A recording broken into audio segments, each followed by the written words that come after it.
নির্বাচন ঘিরে সরগরম মিরপুরের ক্রিকেট পাড়া। নানামুখী গুঞ্জনের মধ্যেই বোর্ডে নির্বাচনের জন্য দায়িত্ব গ্রহণ করেছেন ৩ নির্বাচন কমিশনার। এদিকে বিসিবির আম্পায়ার্স বিভাগের কনসালটেন্টের দায়িত্ব নিতে ঢাকায় এসেছেন অভিজ্ঞ সাইমন টফেল। অক্টোবরে বিসিবি নির্বাচন ঘিরে তোড়জোড় শুরু হয়ে গেছে। চারদিকে এর মধ্যেই নির্বাচন কেন্দ্রিক গুঞ্জন ডালপালা মেলতে শুরু করেছে। তবে এত কিছুর পরেও বসে নেই ক্রিকেট বোর্ড। বিসিবির সভাপতি আমিনুল ইসলাম বুলবুল জরুরি সভা ডেকে নির্বাচন নিয়ে সেরেছেন আলোচনা।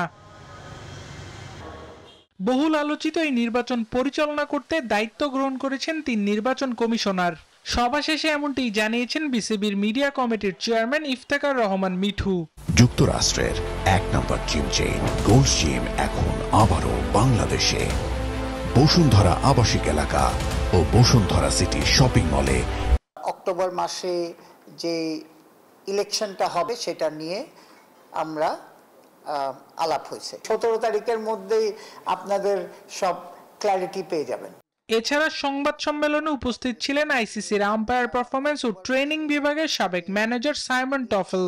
অভিজ্ঞ এই সাবেক আম্পায়ারকে ঢাকায় নিয়ে এসে দায়িত্ব দেওয়া হয়েছে বিসিবির আম্পায়ার্স বিভাগের কনসালটেন্ট হিসেবে। এমন দায়িত্ব পেয়ে বেশ উচ্ছ্বসিত সাইমন।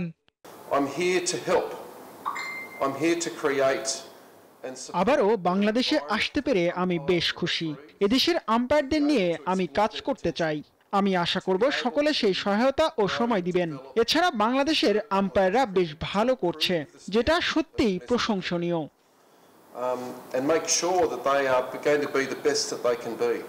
এছাড়া আম্পায়ার্স বিভাগের প্রধান হিসেবে থাকবেন আইসিসির এলিট প্যানেলের আম্পায়ার শরফুদ্দুল্লাহ ইবনে শহীদ সৈকত। এটা যখন এজ এ গ্রুপ আকারে যখন আসবো, যখন রোল মডেল থাকবে এবং যেটা হচ্ছে স্ট্রাকচার থাকবে, এডুকেশন থাকবে, তখন আরো অনেক আম্পায়ার আসবে। তো আমার মনে হয় তখন সিস্টেমটা যদি রান করে যায়, এটা হচ্ছে সবচেয়ে বড় প্রবলেম আসবে। সিস্টেমটা দাঁড় হলে আরো ফিউচার আরো আমরা এলিট আম্পায়ার পাবো অবশ্যই। আম্পায়ারদের সঙ্গে ম্যাচ রেফারির মূল্যায়নেরও কাজ করবেন সাইমন টফেল। আবরার আল দাইয়ান, নিউজ 24, ঢাকা।